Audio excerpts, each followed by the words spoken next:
দেখো আজকে আমি এগ রোল করতে চলেছি। তো ময়দাটাকে মইন দিয়ে মেখে নিয়েছি। দেখো শসা আর পেঁয়াজ কুচিয়ে নিয়েছি। দেখো রুটির মতো বেলে নিয়েছি, এটাকে আবার ভাজবো। এরকম করে রুটি ভেজে নিয়েছি। এটা পানির রোল হচ্ছে,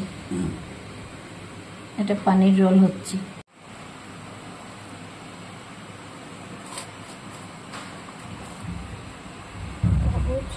দেখো ডিমের আমলেট দিয়ে করা হয়ে গিয়েছে রুটি। এর মধ্যে শসা আর পেঁয়াজ কুচিয়ে দেওয়া হবে। এবার চিলি সস সব কিছু দিয়ে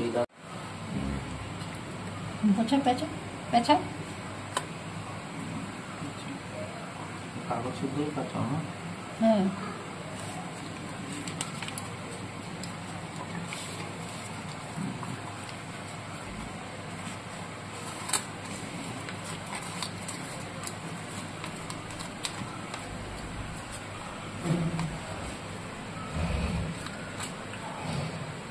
তৈরি হয়ে গেল এগুলো।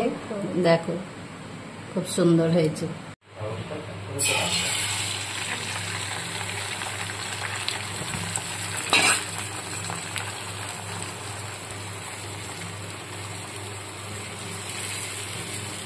Oh.